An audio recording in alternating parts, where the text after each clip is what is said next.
किसी गांव में एक बुढ़िया रहती थी और वह कार्तिक का व्रत रखा करती थी। उसके व्रत खोलने के समय कृष्ण भगवान आते और एक कटोरा खिचड़ी का रख कर चले जाते। बुढ़िया के पड़ोसन में एक औरत रहती थी। वह हर रोज़ यह देखकर ईर्ष्या करती कि इसका कोई नहीं है, फिर भी इसे खाने के लिए खिचड़ी मिल ही जाती है। एक दिन कार्तिक महीने का स्नान करने बुढ़िया गंगा गई। पीछे से कृष्ण भगवान उसका खिचड़ी का कटोरा रख कर गए।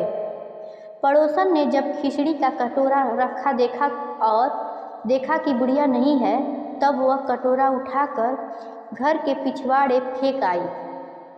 कार्तिक स्नान के बाद बुढ़िया घर आई तो उसे खिचड़ी का कटोरा नहीं मिला और वह भूखी ही रह गई।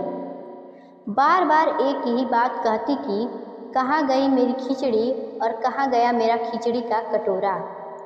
दूसरी ओर पड़ोसन ने जहाँ खिचड़ी गिराई थी वहाँ एक पौधा उगा जिसमें 2 फूल खिले।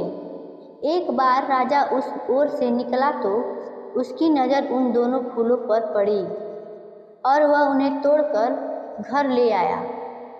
घर आने पर उसने वह फूल रानी को दे दिए, जिन्हें सूंघने पर रानी गर्भवती हो गई। कुछ समय बाद रानी ने 2 पुत्रों को जन्म दिया। वह दोनों जब बड़े हो गए तब वह किसी से भी बोलते नहीं थे, लेकिन जब वह दोनों शिकार पर जाते तब रास्ते में उन्हें वही बुढ़िया मिलती, जो अभी भी यही कहती कि कहाँ गई मेरी खिचड़ी, कहाँ गया मेरा कटोरा। बुढ़िया की बात सुनकर वह दोनों कहते कि हम हैं तेरी खिचड़ी और हम हैं तेरा कटोरा।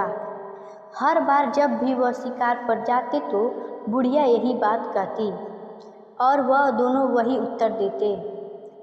एक बार राजा के कानों में यह बात पड़ गई।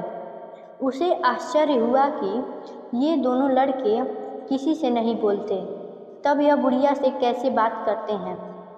राजा ने बुढ़िया को राजमहल बुलवाया और कहा कि ये दोनों लड़के हम में से किसी से बोलते नहीं हैं, तुमसे यह कैसे बोलते हैं।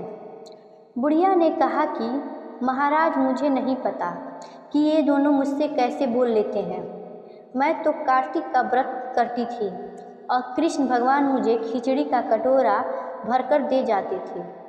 एक दिन मैं स्नान करके वापस आई तो मुझे वह खिचड़ी नहीं मिली। जब मैं कहने लगी कि कहाँ गई मेरी खिचड़ी और कहाँ गया मेरा कटोरा, तो इन दोनों लड़कों ने कहा कि तुम्हारी पड़ोसन ने तुम्हारी खिचड़ी फेंक दी थी तो उसके 2 फूल बन गए थे। वह फूल राजा तोड़ कर ले गया और रानी ने सूंघा तो हम 2 लड़कों का जन्म हुआ। हमें भगवान ने तुम्हारे लिए भेजा है। सारी बात सुनकर राजा ने बुढ़िया को महल में ही रखने को कहा। हे कार्तिक महाराज, जैसे आपने बुढ़िया की बात सुनी वैसे ही आप व्रत करने वाले तथा सुनने वाले की भी सुनना। धन्यवाद। Like and subscribe my channel.